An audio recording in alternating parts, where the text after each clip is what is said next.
ताली के साथ। भारत माता की। केम छो मजामा। दोस्तों, बहनों भाइयों,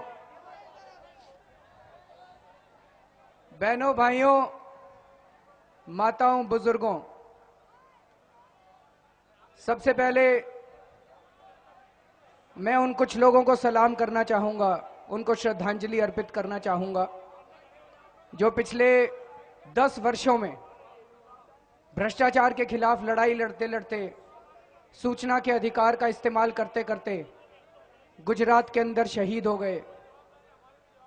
अमित जेठवा जी, मैं तहे दिल से इनको श्रद्धांजलि अर्पित करना चाहूंगा। 6 लोग ऐसे और हैं जिनके ऊपर हमले किए गए लेकिन उनकी जान बच गई। दोस्तों, कहा जाता है कि गुजरात एक बहुत सुरक्षित राज्य है। हम पिछले 3 दिन से यहां पे घूम रहे हैं। इन 3 दिनों के अंदर हमारे ऊपर 4 बार हमले करवाए गए हैं। एक बार मेरी गाड़ी का शीशा तोड़ दिया गया, उसने डंडा मारा। कुछ लोग आए थे, काले झंडे दिखा रहे थे। काले झंडे दिखा सकते हैं, जनतंत्र में सबको प्रोटेस्ट करने का अधिकार है। एक व्यक्ति ने उनमें से एक डंडा मारा मेरी कार के सामने वाले शीशे पे, मैं सामने ही बैठा था। अगर दूसरा डंडा मारता तो वो सारे कांच मेरे अंदर होते। उसके बाद अगले दिन मेरे पीछे वाली गाड़ी जो चल रही थी उसके ऊपर डंडा मारा, उसका शीशा तोड़ दिया। अगले दिन मनीष सिसोदिया की गाड़ी का शीशा तोड़ दिया, गोपाल राय जी की गाड़ी का शीशा तोड़ दिया। चाहे 49 दिन ही सही, था तो मैं मुख्यमंत्री। नहीं जी, गलत तो नहीं कह रहा। तो अगर आज यहां आया हूं तो पूर्व मुख्यमंत्री की हैसियत से आया हूं। अगर गुजरात के मुख्यमंत्री दिल्ली के पूर्व मुख्यमंत्री की रक्षा नहीं कर सकते तो वो गुजरात के 6 करोड़ आम आदमियों की रक्षा कैसे करेंगे? नहीं जी। और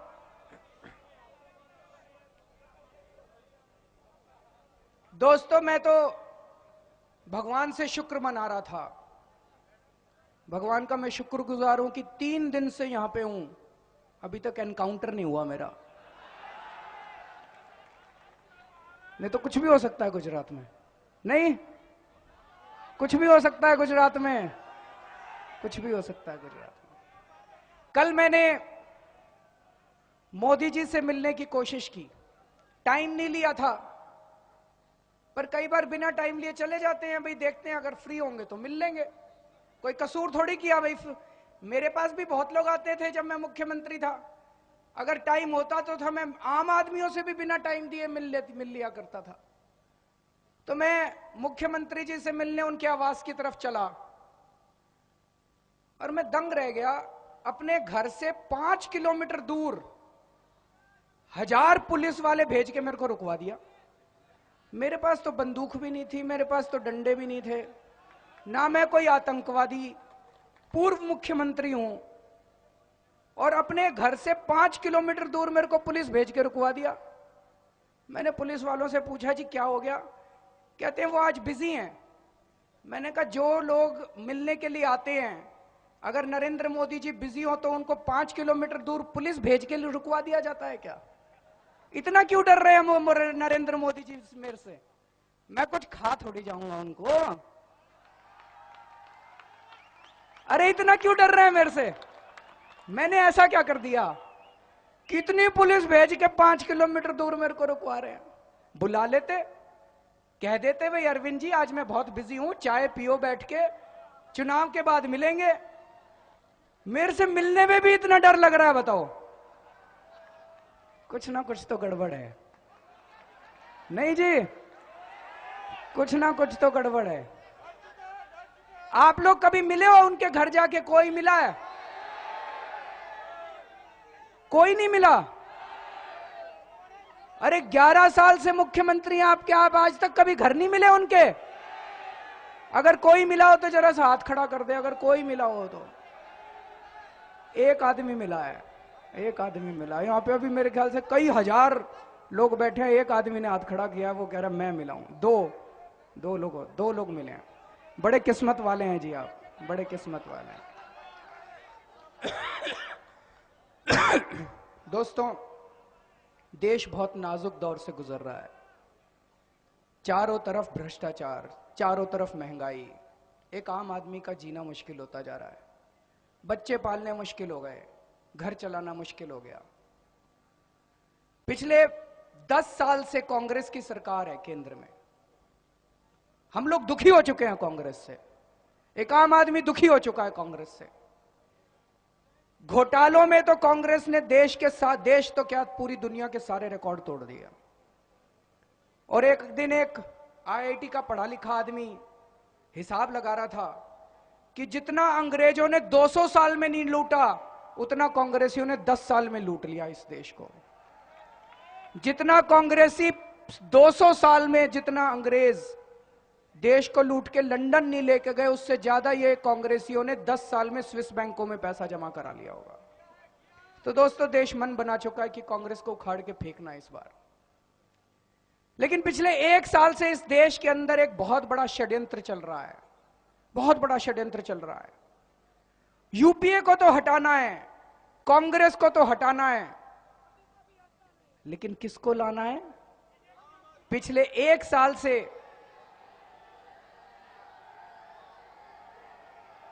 ये कुछ साथी हैं कह रहे हैं मोदी मोदी मोदी मोदी। कुछ लोग हैं जो कह रहे हैं मोदी मोदी। ऐसा करते हैं भाई साहब, आप में से एक आदमी आ जाए यहां पे और आपके साथ चर्चा करते हैं। यहां पे एक आदमी आप में से यहां आ जाए स्टेज के ऊपर, एक आदमी आ जाओ यहां पे, बैठ जाओ सारे जन, बैठ जाओ।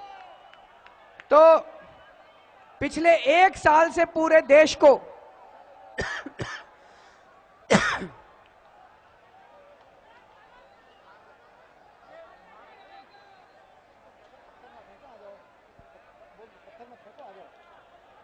हाँ, ये पत्थर फेंक रहे हैं हमारे ऊपर। बताओ, पत्थर मत फेंको, आओ ना, बैठ के बात तो करो।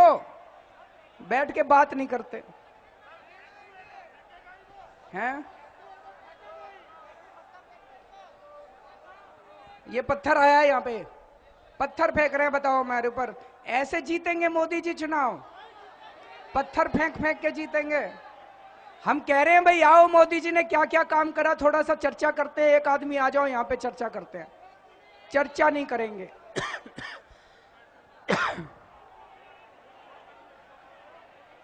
भाई साहब थोड़ा सा सब लोग बैठ जाओ।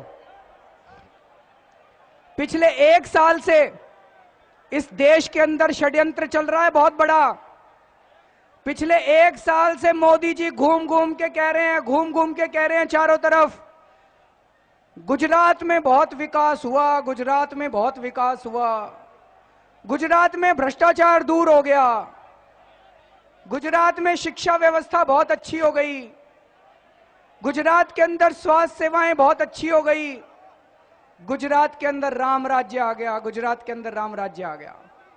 चारों तरफ मोदी जी घूम घूम के कह रहे हैं, दुनिया भर में कह रहे हैं।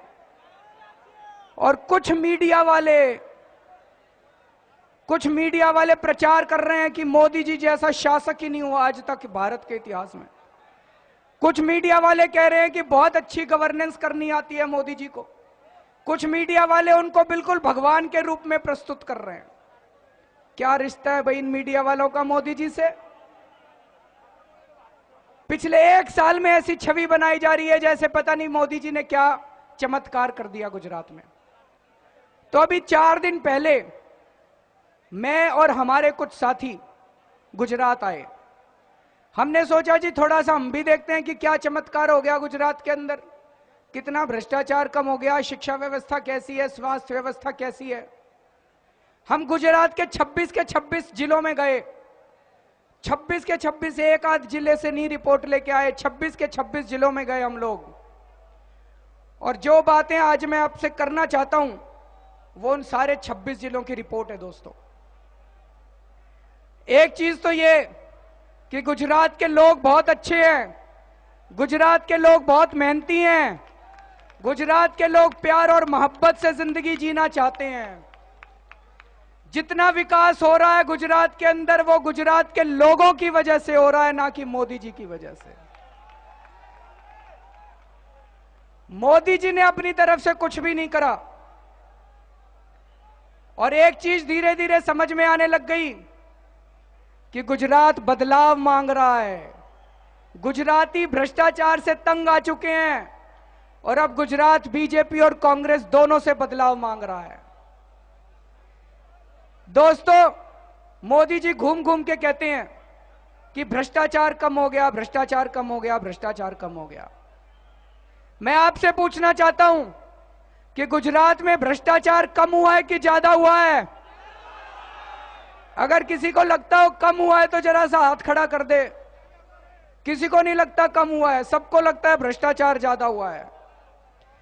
मैं कई लोगों से मिला, बोले जी इंदिरा आवास योजना में 5,000 रुपए रिश्वत देनी पड़ती है। ठीक है कि गलत है?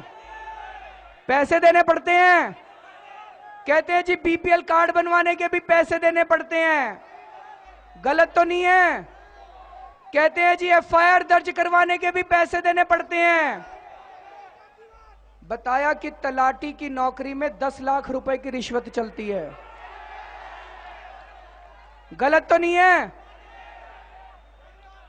एक लड़का मिला, बोला जी मैंने असिस्टेंट रजिस्ट्रार की नौकरी के लिए अप्लाई करा था, 33 लाख रुपए की रिश्वत मांग रहे हैं मेरे से। एक उद्योगपति मिला, बोला जी इंडस्ट्रियल लाइसेंस लेने के लिए पैसे देने पड़ते हैं, और पता चला ड्राइविंग लाइसेंस लेने के लिए 3,000 रुपए की रिश्वत लगती है। दोस्तों मोदी जी तो 5,000 बढ़ गया लगता है, बता रहे हैं 5,000 की रिश्वत लगती है ड्राइविंग लाइसेंस बनवाने के लिए। गलत है क्या? सही बात है। मोदी जी कहते हैं हमने रिश्वतखोरी बंद कर दी, भ्रष्टाचार कम कर दिया, तो इसका मतलब झूठ बोलते हैं मोदी जी। भ्रष्टाचार का चारों तरफ बोलबाला है गुजरात के अंदर। एक आम आदमी का भ्रष्टाचार की वजह से जीना मुश्किल होता जा रहा है। मेरे को एक और बात पता चली,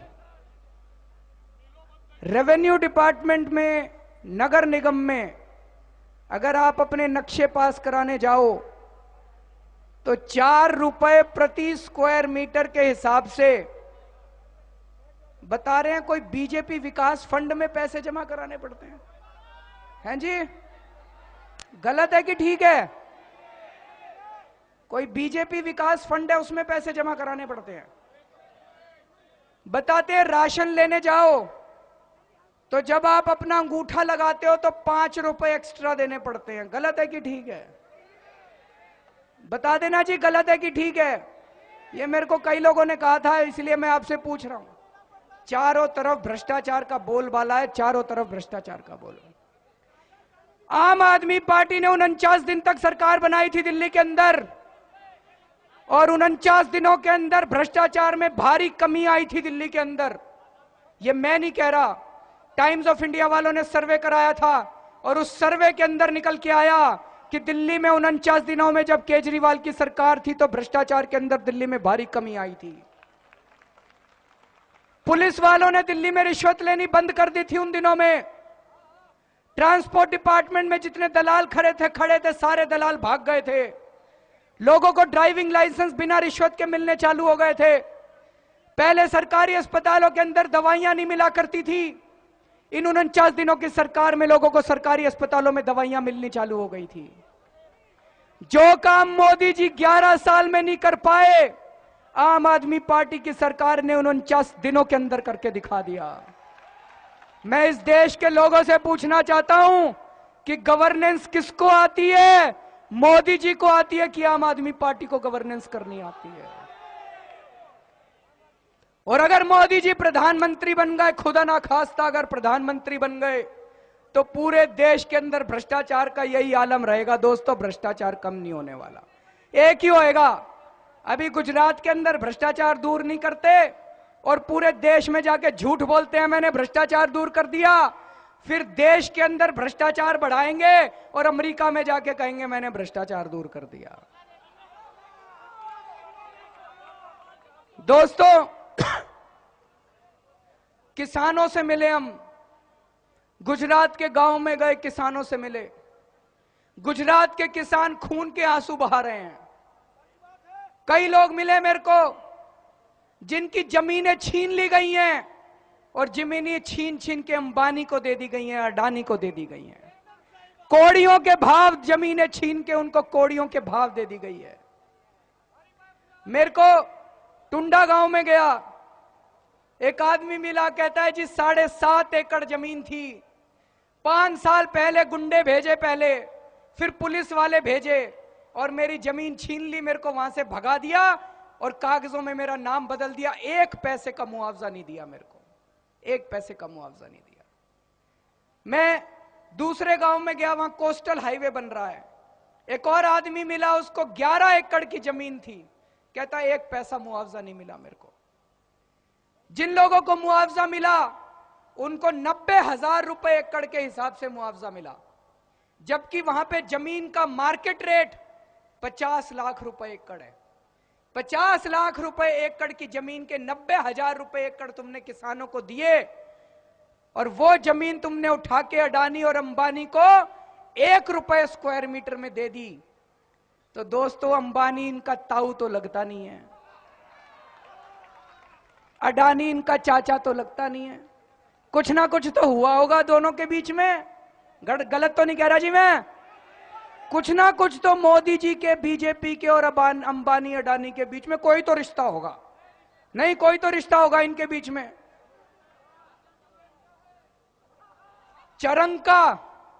चरंका में इन्होंने सोलर प्लांट बनाया एक। वहां पे सोलर प्लांट बनने के पहले वहां के एमएलए ने शंकर चौधरी ने और बीजेपी के कई नेताओं ने जमीन ले ली। उनको पता था सोलर प्लांट आने वाला है, अब जमीनों के दाम बढ़ेंगे। किसानों से उन्होंने 50-50 हजार रुपए में जमीन ले ली और फिर सरकार ने शंकर चौधरी और बीजेपी वालों से 27 लाख रुपए एकड़ के हिसाब से जमीन खरीदी है। किसानों के पास नहीं गया 27 लाख रुपया, बीजेपी वालों के पास गया 27 लाख रुपया। यही तो रॉबर्ट वाड्रा करता है हरियाणा में और यही मोदी जी करते हैं गुजरात में। रॉबर्ट वाड्रा भी यही करता है। जब भी हरियाणा के मुख्यमंत्री को कोई प्रोजेक्ट शुरू करना होता है, वो पहले रॉबर्ट वाड्रा को बता देता है, वो सारी जमीन खरीद लेता है और फिर रॉबर्ट वाड्रा से सरकार महंगे में जमीन खरीदती है। और यही मोदी जी यहां कर रहे हैं। रॉबर्ट वाड्रा में और मोदी जी में क्या फर्क है? फिर कोई फर्क है जी? मैं गलत तो नहीं कह रहा? दोस्तों, हरियाणा का मुख्यमंत्री नहीं है, प्रॉपर्टी डीलर बन चुका है। गुजरात का मुख्यमंत्री भी ऐसा लगता है कि अब मुख्यमंत्री नहीं बचा, अंबानी, अडानी, टाटा और इन कंपनियों के लिए प्रॉपर्टी डीलर बन चुका है।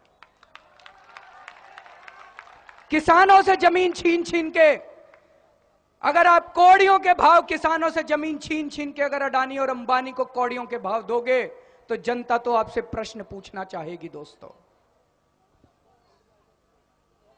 अडानी को मुंड्रा के लिए 4 करोड़ स्क्वायर मीटर जमीन दी है। 4 करोड़ स्क्वायर मीटर जमीन। पहले बताते हैं, जब मोदी जी की सरकार बनी थी उसके पहले एक स्कीम हुआ करती थी कि गांव में अगर कोई गरीब है, भूमिहीन आदमी है, जिसके पास जमीन नहीं है, सरकार उसको फ्री में 100 गज जमीन दिया करती थी। शहर के अंदर अगर कोई गरीब आदमी है, उसके पास जमीन नहीं है, तो सरकार उसको 50 गज जमीन दिया करती थी गरीब आदमी को। वो वाली सारी जमीन, वो स्कीम इन्होंने कैंसिल कर दी। मोदी जी अब गरीबों को जमीन नहीं देते, अडानी को जमीन देते हैं। गरीबों के लिए इनके पास 50 गज जमीन नहीं है, लेकिन अडानी को इन्होंने 4 करोड़ स्क्वायर मीटर जमीन केवल मुंड्रा के लिए दी है। बाकी जगह तो पता नहीं और कितनी जमीन दी है। दोस्तों, चारों तरफ अंबानी जी पूरे देश में घूम के कह रहे हैं, गुजरात के गांव के अंदर 24 घंटे बिजली आ गई है, 24 घंटे बिजली आ गई, 24 घंटे बिजली आ गई। मैं बड़ी पीपली गांव में गया, कहते हैं जी 3 घंटे बिजली आती है। रन के अंदर कई गांव ऐसे हैं जहां पे बिजली है ही नहीं। लोपड़िया गांव में गए, वहां बिजली नहीं आती। पनपेलिया गांव में गए, वहां बिजली नहीं आती। और पूरे गुजरात के अंदर किसी गांव में चले जाओ, कहते जी सिंचाई के लिए केवल 3 घंटे से 6 घंटे के बीच में बिजली आती है। सिंचाई के लिए क्या, और वो भी रात को 2 बजे आती है। सारी रात किसान को जागना पड़ता है। 2 बजे बिजली आती है और एक साथ नहीं आती 6 घंटे। 10 मिनट आ गई फिर चली गई, फिर 5 मिनट आ गई फिर चली गई।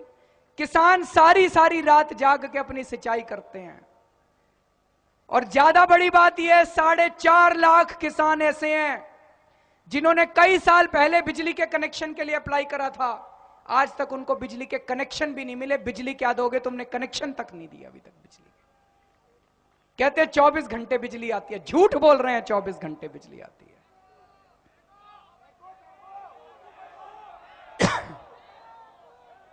कई किसानों ने बताया कि जी पहले जब मोदी जी आए थे उसके पहले हमको सब्सिडी मिला करती थी।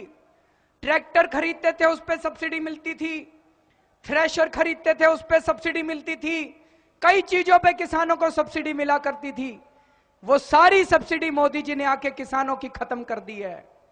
लेकिन किसान बड़े राजनीति की बड़ी समझ रखते हैं। गुजरात के किसान बोले जी किसानों की तो सब्सिडी खत्म कर दी, लेकिन टाटा को नैनो बनाने के लिए 29,000 करोड़ रुपए की सब्सिडी दे दी।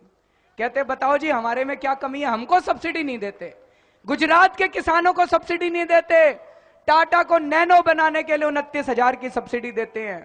कहते हम ये नहीं कह रहे उनको मत दो, उनको दो, लेकिन हमको भी तो दे दो, हमारे तो बच्चे मर रहे हैं। के डिब्बे के अंदर एक रिपोर्टर घुसा, एक आदमी से पूछा भाई साहब किसको वोट दोगे? बोला नरेंद्र मोदी जी को। बोले क्यों? बोले मैं किसान हूं और नरेंद्र मोदी जी किसानों के मसीहा हैं। ये उत्तर प्रदेश का किसान समझता है। ये मीडिया वालों ने झूठ बोल बोल के झूठ बोल बोल के झूठ बोल बोल के नरेंद्र मोदी जी की ऐसी छवि बना दी है जैसे पता नहीं वो किसानों के मसीहा हैं। अगर देश के किसानों को नरेंद्र मोदी जी की सच्चाई पता चल जाए, अगर देश के किसानों को गुजरात के किसानों की सच्चाई पता चल जाए, इस देश का एक किसान नरेंद्र मोदी जी को वोट नहीं देगा। एक भी किसान नरेंद्र मोदी जी को वोट नहीं देगा। दोस्तों मैं बड़ी पीपली गांव में गया। जब हम वहां पे घूम रहे थे ना, कई गांव में खबर पहुंच गई यहां पे हम लोग घूम रहे हैं। कई गांव वाले आए हमारे पास, हमारे भी गांव चलो जी, हमारे भी गांव चलो, हम भी दिखाते हैं जी, हम भी दिखाते। तो बड़ी पीपली वाले गांव वाले खींच के ले गए। बोले ये देखो जी हमारा प्राइमरी हेल्थ सेंटर है। भाई साहब उसको देख के मैं दंग रह गया। वहां पे एक खंडर खड़ा था जिसकी कोई छत नहीं थी, दीवारें टूटी पड़ी थी और अंदर कूड़ा ही कूड़ा, कचरा ही कचरा पड़ा था। कहते जी 2003 में बना था ये, आज 10 साल हो गए, 10 साल में ये अभी तक चालू नहीं हुआ और अब तो ये पूरा खंडर बन चुका है। मैंने सोचा एक ही गांव का होगा। मैंने उनसे पूछा, कहते जी आसपास सारे गांवों के अंदर प्राइमरी हेल्थ सेंटर का यही हाल है, कहीं प्राइमरी हेल्थ सेंटर काम नहीं कर रहे। मनीष गए कई जगह, वहां पे ताला लगा पड़ा है प्राइमरी हेल्थ सेंटर के अंदर। मैं एक ब्लॉक है सामी ब्लॉक, उस ब्लॉक में गया। वहां पे एक रेफरल हॉस्पिटल है, बहुत बड़ा हॉस्पिटल, कई कमरे उस हॉस्पिटल में, 31 बेड का हॉस्पिटल है, 31 बेड का हॉस्पिटल। उसमें भाई साहब 2 डॉक्टर बैठे थे बस, 1 नर्स, 2 डॉक्टर, 3 स्टाफ, सारा अस्पताल खाली। मैं घूम के आया, सारे कमरों में कोई नहीं था। कमरों में मैं सारे बेड पे देख के आया, एक पेशेंट नहीं था बेड के ऊपर। मैंने डॉक्टर साहब को कहा, डॉक्टर साहब हमारे दिल्ली में सरकारी अस्पतालों में एक एक बेड पे 4-4 आदमी लेटे रहते हैं, इतने बीमार होते हैं हमारे दिल्ली में, गुजरात में लोग बीमार नहीं होते क्या? दोस्तों ये हाल है गुजरात के अस्पतालों, सरकारी अस्पतालों का। तो उन्होंने बताया जी स्टाफ ही नहीं है, क्या करें हम लोग, हम भी मजबूर है, स्टाफ ही नहीं है। मैं मालिया गांव में गया, वहां पे कम्युनिटी हेल्थ सेंटर है, वहां पे 2 डॉक्टर हैं, एक डॉक्टर हफ्ते में 1 दिन आती है। ना दवाइयां हैं, ना डॉक्टर है, ना नर्सें हैं, ना स्टाफ है। बाबरा अमरेली गांव में गए, वहां पे भी एक बहुत बड़ा अस्पताल था, वहां पे केवल एक डॉक्टर था, कोई दवाइयां नहीं है और कोई डॉक्टर नहीं है। भुज के अंदर जब अर्थक्वेक आया था, भूचाल आया था, तो अटल बिहारी वाजपेयी जी, उनके दिल में काफी दर्द हुआ उसको लेके। उन्होंने ये तय किया कि यहां पे एक सुपर स्पेशलिटी अस्पताल बनाएंगे। वाजपेयी जी की मैं बड़ी तारीफ करता हूं, 130 करोड़ रुपए उन्होंने तुरंत अपने प्राइम मिनिस्टर रिलीफ कोष से सैंक्शन करे। 130 करोड़ रुपए का रिकॉर्ड टाइम के अंदर अस्पताल बनाया गया भुज के अंदर। वो इतना शानदार अस्पताल था कि अगर भुज में दूसरा अर्थक्वेक आता है तो भारी से भारी अर्थक्वेक के अंदर भी वो अस्पताल नहीं टूटेगा। लेकिन दोस्तों, दुख की बात यह है, वाजपेयी जी ने अस्पताल तो बनवा दिया, लेकिन उसको चलाने की जिम्मेदारी तो मोदी जी की थी। वो अस्पताल कई सालों तक बंद पड़ा रहा, उसको चलाया ही नहीं गया। और ये मीडिया वाले कहते हैं गवर्नेंस आती है मोदी जी को। ये मीडिया वाले कहते हैं बड़े बढ़िया एडमिनिस्ट्रेटर हैं, सबसे देश के सबसे बढ़िया एडमिनिस्ट्रेटर हैं। और फिर फाइनली पता है क्या किया रहा उस अस्पताल का? उस अस्पताल को उठा के अडानी को दे दिया। अभी कुछ साल पहले मोदी जी ने उस अस्पताल को उठा के अडानी को दे दिया। सारे गुजरात को ये धीरे धीरे अडानी को सौंप देंगे। अब अडानी वहां पे गरीबों का इलाज नहीं करते, वहां पे उसको प्रॉफिट के लिए उस अस्पताल को चला रहे हैं। उन्होंने उसमें मेडिकल कॉलेज बना लिया अब उसके अंदर। दोस्तों, पूरे गुजरात की अगर हम बात करें, पूरे गुजरात में जितने प्राइमरी हेल्थ सेंटर हैं उसमें 318 लेडीज डॉक्टरों की जरूरत है, 318। और आपको पता है कितनी लेडी डॉक्टर काम कर रही हैं? पूरे गुजरात में प्राइमरी हेल्थ सेंटर में केवल 9 लेडी डॉक्टर काम कर रही हैं। 318 लेडी डॉक्टर की जरूरत है, 9 लेडी डॉक्टर काम कर रही हैं। प्राइमरी हेल्थ, हाँ बहन जी ठीक कह रहे, वो भी नहीं आती होंगी। पूरे गुजरात के अंदर 318 बच्चों के डॉक्टरों की जरूरत है प्राइमरी हेल्थ सेंटरों में, और उनमें से केवल 3 डॉक्टर काम कर रहे हैं। 318 में से केवल 3 डॉक्टर काम कर रहे हैं। 1272 स्पेशलिस्ट्स की जरूरत है, 1272 स्पेशलिस्ट्स की जरूरत है, केवल 76 स्पेशलिस्ट काम कर रहे हैं। केवल 76 स्पेशलिस्ट डॉक्टर काम कर रहे हैं। ये स्वास्थ्य सेवाएं हैं, ये मोदी जी का गवर्नेंस है, ये हमारे देश के बेस्ट एडमिनिस्ट्रेटर का एडमिनिस्ट्रेशन है। सारे अस्पताल बंद पड़े हैं, अस्पताल खंडर बने पड़े हैं, डॉक्टर आते नहीं हैं, दवाइयां हैं नहीं, डॉक्टरों की वैकेंसी पड़ी है, डॉक्टरों की अपॉइंटमेंट नहीं की जा रही है। अब थोड़ी सी शिक्षा की बात करते हैं। मनीष ने बताया, मनीष एक कॉलेज में गए, 618 बच्चे थे और 3 टीचर थे केवल। 618 बच्चे और 3 टीचर, एक प्रिंसिपल 2 टीचर। एक स्कूल है भाव Singh senior secondary school Porbandar में, गांधी जी के शहर में।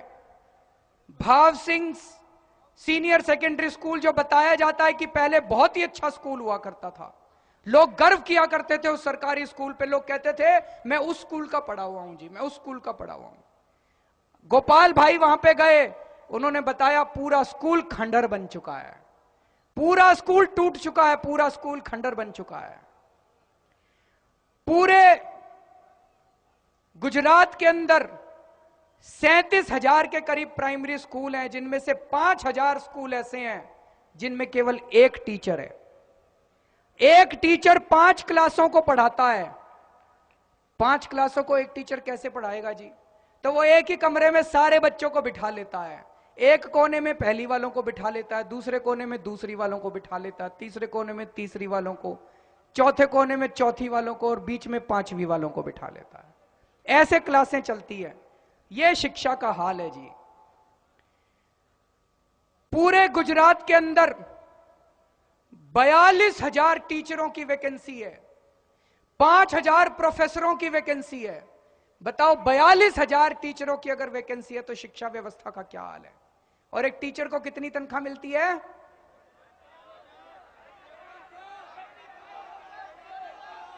5300 रुपए। 5300 रुपए एक पढ़ा लिखा आदमी, ग्रेजुएट आदमी, शादीशुदा आदमी, 5 लोगों का परिवार 5300 रुपए प्रति माह के हिसाब से कैसे चलाएगा?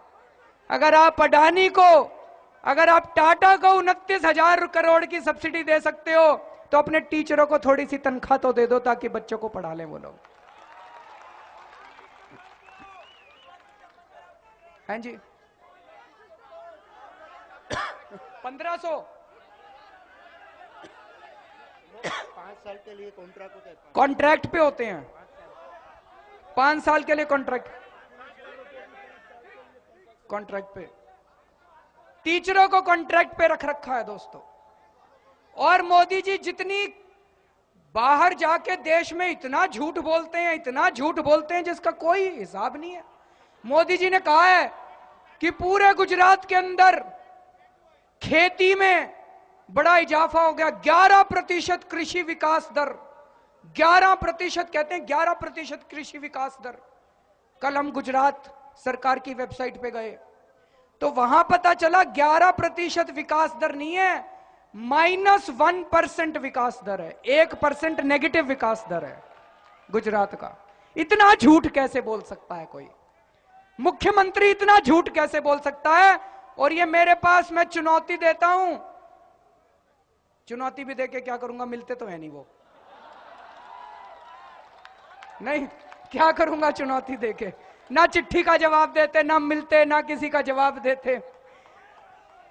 2006-2007 में गुजरात के अंदर 27,815 करोड़ रुपए के एग्रीकल्चर प्रोडक्शन हुआ था।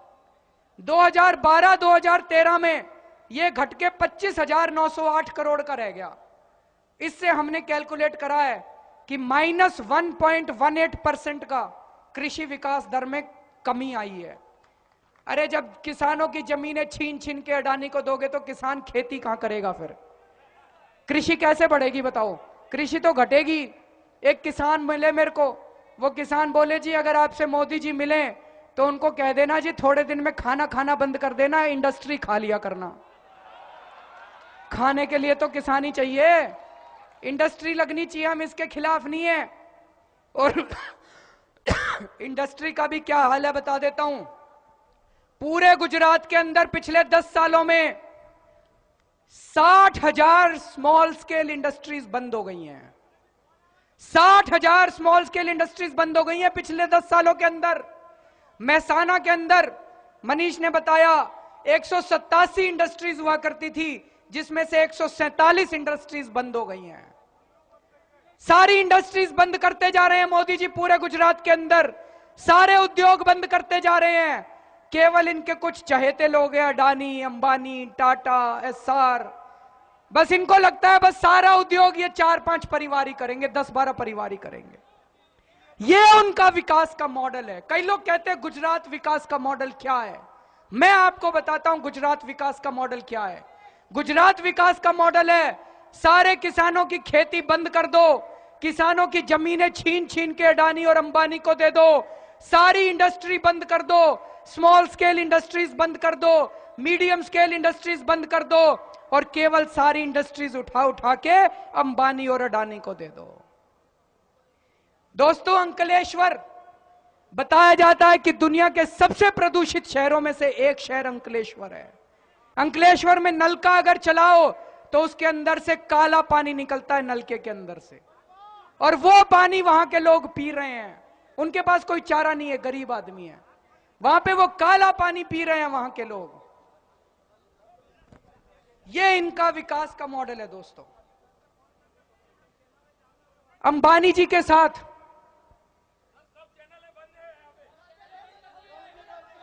कोई बात नहीं, ये चैनल वाले अपना धर्म करें। मैंने तो बार बार कहा है कि मोदी जी के बिहाफ पे मुकेश अंबानी और अडानी ने टीवी चैनल वालों को पैसे खिला रखे हैं, लेकिन मैं आज इन टीवी चैनल वालों को कहना चाहता हूं, ये देश आपका भी है, आपके बच्चे भी यहीं रहते हैं, अमेरिका से नहीं आए तुम सारे के सारे। अगर ऐसे देश के साथ गद्दारी करोगे तो इतिहास तुम लोगों को माफ नहीं करेगा, इतिहास तुम लोगों को माफ नहीं करेगा।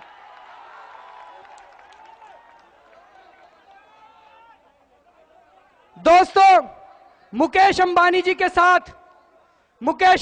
के साथ राहुल गांधी के और नरेंद्र मोदी के बड़े घनिष्ठ संबंध हैं। हम बार बार इसकी चर्चा करते रहे हैं। मुकेश अंबानी जी बार बार जाके मोदी जी से मिला करते थे, कहते थे मेरे को ये प्रोजेक्ट दे दो, मेरे को ये प्रोजेक्ट दे दो।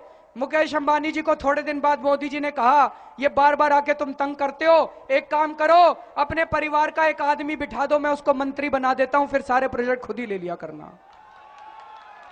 सौरभ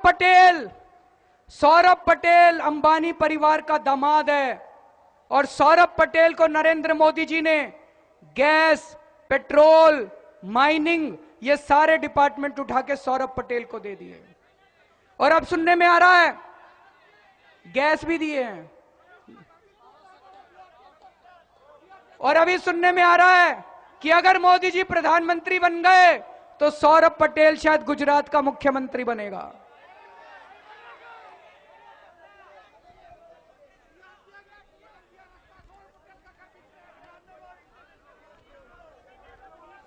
दोस्तों, अभी थोड़े दिन पहले मैंने खुलासा किया था, आपने पढ़ा होगा। जब मैं दिल्ली का मुख्यमंत्री था, देश के कुछ गणमान्य लोगों ने मेरे को एक चिट्ठी लिखी। उस चिट्ठी के साथ उन्होंने कुछ कागज भेजे। उन कागजों में जो कुछ लिखा हुआ था वो इस देश के सामने एक बहुत बड़ा षड्यंत्र था। उन कागजों से यह पता चला कि अभी आने वाली 1 अप्रैल से देश के अंदर भारी महंगाई होने वाली है। सारी चीजें महंगी हो जाएंगी 1 अप्रैल से। जितनी खाने की चीजें हैं, सब्जी महंगी हो जाएगी, फल महंगे हो जाएंगे, चावल महंगे हो जाएंगे, दाल महंगी हो जाएगी, गेहूं महंगी हो जाएगी, यातायात महंगा हो जाएगा, बिजली महंगी हो जाएगी। क्यों? हमारे देश के अंदर पेट्रोल जमीन से निकलता है, उसी तरह से गैस भी जमीन से निकलती है। गैस के कुएं हैं हमारे देश के अंदर। सन 2000 में बीजेपी की सरकार थी। बीजेपी वालों ने हमारे देश के कई गैस के कुएं उठा के मुकेश अंबानी को दे दिए। कई गैस के कुएं उठा के मुकेश अंबानी को दे दिए। अब मुकेश अंबानी चाचा तो लगता नहीं, इनका कुछ ना कुछ तो पैसे लिए होंगे बीजेपी वालों ने। थोड़े दिन के बाद कांग्रेस की सरकार आई। कांग्रेस वाले ने सोचा हम क्यों पीछे रहे, जब इन्होंने पैसे खाए हम भी खाएंगे। वहां से गैस निकलने का खर्चा $1 प्रति यूनिट से भी कम का खर्चा आता है। $1 प्रति यूनिट से भी कम का गैस निकालने का खर्चा आता है। कांग्रेस वालों ने उसको बढ़ा के $4 कर दिया। $1 की चीज $4 कर दी कांग्रेसियों ने।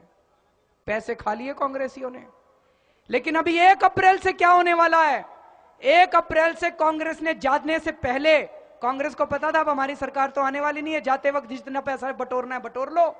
उन्होंने मुकेश अंबानी को वो $4 से $8 कर दिया उसका दाम, कि $8 1 अप्रैल से मुकेश अंबानी को गैस के दाम मिलेंगे। $1 की चीज के $8 कर दिए। दोस्तों, ये गैस हमारे देश में खाद बनाने के काम आती है। अगर $4 से $8 हो गया इस गैस का दाम, तो देश में सारी खाने की चीजें महंगी हो जाएगी, खाद महंगी हो जाएगी, गेहूं महंगी हो जाएगी, चावल महंगा हो जाएगा, दाल महंगी हो जाएगी, सारी चीजें महंगी हो जाएगी। इसी गैस से बिजली बनती है, बिजली भी महंगी हो जाएगी। इसी गैस से सीएनजी चलती है, सीएनजी भी महंगी हो जाएगी, तो यातायात महंगा हो जाएगा। मैंने मुकेश अंबानी जी को चिट्ठी लिखी। मैंने कहा मुकेश अंबानी, मैंने नरेंद्र मोदी जी को चिट्ठी लिखी। नरेंद्र मोदी जी से मैंने पूछा, मैंने कहा मोदी जी, अगर आप प्रधानमंत्री बन गए तो आप गैस का दाम $4 रखोगे कि $8 करोगे, या $1 लाओगे? कितना दाम करोगे गैस का? उनका कोई जवाब नहीं आया मोदी जी का। आज 20 दिन हो गए चिट्ठी लिखे हुए, उनका कोई जवाब नहीं आया। मैंने सोचा ये जवाब क्यों नहीं दे रहे, तो पता चला नरेंद्र मोदी जी मुकेश अंबानी के हेलीकॉप्टर में घूमते हैं। नरेंद्र मोदी जी मुकेश अंबानी के हवाई जहाजों में घूमते हैं। फिर मैंने चिट्ठी लिखी, मैंने कहा जी मेरे को पता चला है आप कई सारे हेलीकॉप्टरों में और हवाई जहाज में घूमते हो, लोग कह रहे हैं ये अंबानी के हेलीकॉप्टर हैं, आप ये तो बताओ आपके पास कितने हेलीकॉप्टर हैं और कितने जहाज हैं और ये किसके हैं। एक मन में प्रश्न तो उठता है जी, कहते हैं मैं चाय बेचा करता था, ये चाय बेचने वाले के पास हेलीकॉप्टर कहां से आ गए। नहीं, मन में तो आता है कि चाय बेचने वाले के पास इतने हवाई जहाज कहां से आ गए। तो मैंने पूछा जी कितने हवाई जहाज हैं, कितने हेलीकॉप्टर हैं, जो बताओ तो सही, जनता पूछना चाहती है। कोई जवाब नहीं आया, कोई जवाब नहीं आया। फिर मेरे को पता चला मोदी जी की एक एक रैली में 50-50 करोड़ रुपए खर्च होते हैं। मैंने फिर मोदी जी को चिट्ठी लिखी, मैंने कहा जी ये तो बताओ कि आपकी एक एक रैली में कितने पैसे खर्च होते हैं। लोग कह रहे हैं मुकेश अंबानी दे रहा है ये सारे पैसे। फिर कोई जवाब नहीं आया। दोस्तों ये सारे के सारे मिले हुए हैं, लेकिन अभी 3 दिन में जब हम यहां पे गुजरात में आए तो मेरे को सारी चिट्ठियों का जवाब मिल गया। यहां पे गुजरात सरकार का एक ऑफिसर मेरे पास आया, उसने आके मेरे को बताया कि गुजरात सरकार ने केंद्र सरकार को लिखा है कि गैस के दाम बढ़ा के $16 कर दिए जाएं। पकड़े गए मोदी जी।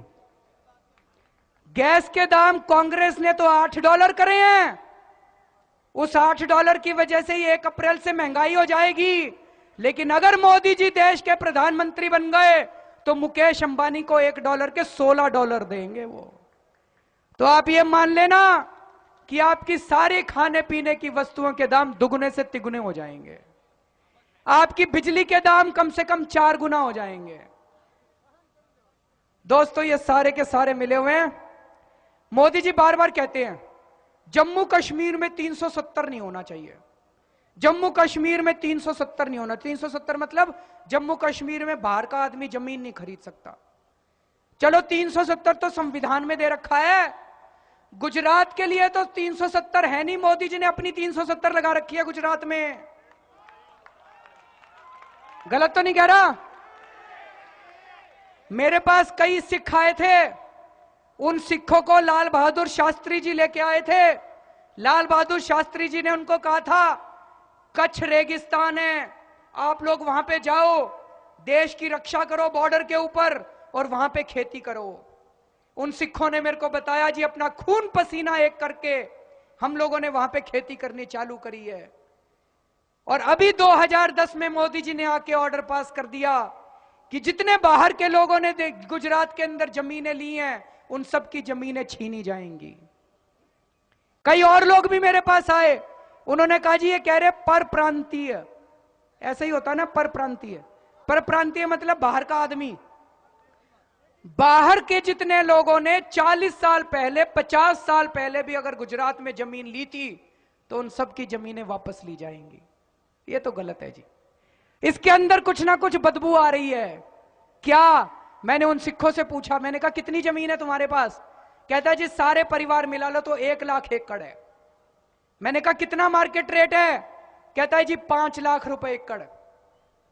5,000 करोड़ रुपए की जमीन है। इसका मतलब मोदी जी को लग रहा है इनकी जमीन छीन के 1 रुपए के हिसाब से अडानी को दे दूंगा मैं। नहीं, गलत तो नहीं कह रहा? कुछ ना कुछ जमीनों का घोटाला है, कुछ ना कुछ बहुत बड़ा जमीनों का घोटाला है। दोस्तों मैं कच्छ में गया 2005 में, नर्मदा का जो बांध है उसकी हाइट बढ़ाई गई थी, इसलिए बढ़ाई गई थी ताकि कच्छ वालों को पानी मिल सके।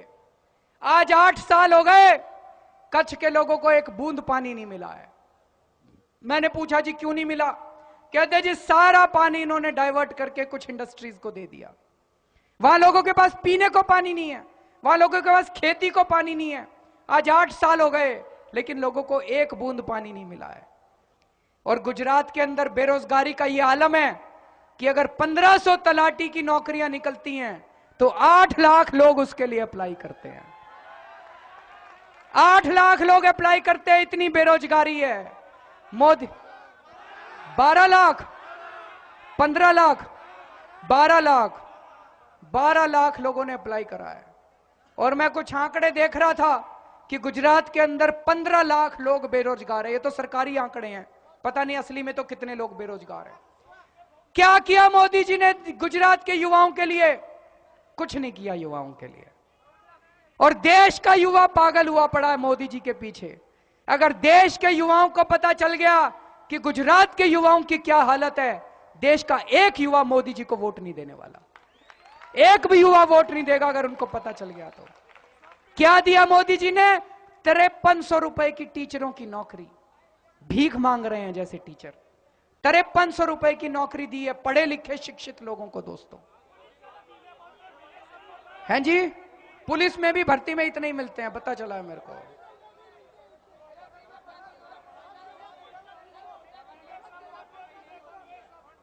मेरे पास अभी जब मैं घूम रहा था पूरे गुजरात में, जैसे अभी ये लोग आए थे, मैंने कहा था भाई आ जाओ एक आदमी बात कर लेते हैं, आए नहीं, भाग गए। मैं जब जा रहा था एक जगह, कई जगह काले झंडे दिखाए, एक जगह मैंने रोक ली गाड़ी, उनको बुलाया मैंने अपने पास, वो घबरा गए। जो कमजोर आदमी होता है ना, डंडा मारने वाला कायर होता है, डंडा खाने वाला बहादुर होता है। उनको यह उम्मीद नहीं थी कि मैं गाड़ी रोक के उनसे बात करना चालू कर दूंगा। तो मैंने उनसे पूछा, मैंने कहा आ जाओ, क्यों दिखा रहे हो मेरे को काले झंडे? कहते जी आप केवल नेगेटिव बात कर रहे हो। एक मिनट। कहते हैं जी आप नेगेटिव बात कर रहे हो, मोदी जी ने विकास भी तो कितना करा है। मैंने कहा बैठो मेरी गाड़ी में, चलो विकास देखने चलते हैं। बताओ कहां चलें? बोले जी देखो ये सड़क कितनी अच्छी बनाई। मैंने कहा सारे हाईवे बड़े अच्छे हैं, लेकिन गांव में चले जाओ, गांव में सड़कों का नाम ही नहीं है, गांव में तो कहीं सड़कें नहीं है। कहते हैं ये बात तो है। फिर मैंने कहा और क्या विकास करा? फिर सोचने लग गया, थोड़ी देर सोचा, सोचने के बाद कहते हैं 108। मैंने कहा 108 क्या है? कहता है एम्बुलेंस सर्विस। मैंने कहा शर्म कर लो, 12 साल में आपके मुख्यमंत्री ने एक एम्बुलेंस सर्विस चालू की है जिस पे आप लोगों को गर्व है, वो भी नहीं करती काम। वो सेंट्रल गवर्नमेंट की है, बता रहे वो सेंट्रल, वो भी इनकी नहीं है। बताओ उसकी भी पोल पट्टी खुल गई। फिर पता है वो काले झंडे वाले क्या बोलते हैं मेरे को, फिर दोस्ती हो गई। कहते देखो जी ऐसा है, हमको तो बीजेपी वालों ने कहा था ये करने के लिए, लेकिन हमारी भी जमीनें छीन ली सारी, कुछ करो उसके बारे में। कहते हमारी सबकी जमीनें छीन ली, आप कुछ करो इसके बारे में। इसलिए मैं इनको बुला रहा था, मैंने कहा आ जाओ स्टेज पे बैठ के बात करते हैं। मेरे को पता था ये सारे के सारे हमारे साथ इनकलाब जिंदाबाद करेंगे। दोस्तों एक चीज तो मेरे पास धीरे धीरे साफ होती जा रही है। अच्छा, मोदी जी की अपनी कंस्टिट्यूएंसी मणिनगर, मणिनगर में संजय भाई, मनीष सिसोदिया, वो वहां पे मिल्लत नगर में होके आए हैं। वहां पे हिंदू भी रहते हैं, मुस्लिम भी रहते हैं, सारे लोग रहते हैं। वहां पे बताते हैं गटर नहीं है, सीवर ब्लॉक पड़े हैं, घरों में पानी आता है, डेली आधा घंटा पानी आता है, वो भी सीवर का मिक्स होके आता है, सारी सड़कें टूटी पड़ी हैं, और एक सर्व शिक्षा अभियान का स्कूल है जिसमें चारों तरफ लैट्रिन फैली पड़ी है और उल्टियां फैली पड़ी है। ये मोदी जी की अपनी विधानसभा का हाल है। वो अपनी विधानसभा ठीक नहीं कर पाए, बाकी गुजरात को क्या ठीक करेंगे और बाकी देश को क्या ठीक करेंगे। वहां पे पानी बिकता है, टैंकर में आता है, टैंकर माफिया चल रहा है, दिल्ली में भी चलता है, यहां भी चल रहा है। दोस्तों एक और चीज आपको बता दूं, आपको पता नहीं होगी, जब मोदी जी ने पहली बार मुख्यमंत्री बने थे 2001 में गुजरात के ऊपर 40,000 करोड़ का कर्जा था, 26,000 करोड़ का, 36,000 का करोड़। आज वो बढ़ के 1,80,000 करोड़ का कर्जा हो गया आप लोगों के ऊपर। गुजरात के ऊपर 1,80,000 करोड़ का कर्जा हो गया है। कहां गया ये सारा का सारा पैसा? इसका जवाब तो मोदी जी को देना पड़ेगा।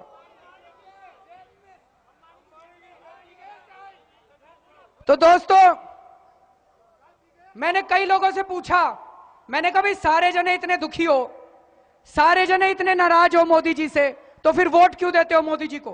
3 बार चुन के भेजा आप लोगों ने, मोदी जी को 3 बार मुख्यमंत्री बनाया है, क्यों वोट देते हो उनको? तो लोगों ने बताया जी कांग्रेस तो यहां पे है ही नहीं, कांग्रेस तो एग्जिस्ट ही नहीं करती, और जितनी कांग्रेस है वो इतनी खराब है कि मोदी जी से भी ज्यादा खराब है। दूसरी चीज जो उन्होंने बताई कि मोदी जी कुछ विपक्ष को रहने नहीं देते, विपक्ष वालों को या तो खरीद लिया जाता है, या डरा दिया जाता है, या मरवा दिया जाता है। गलत तो नहीं कह रहा? तभी मैंने कहा कि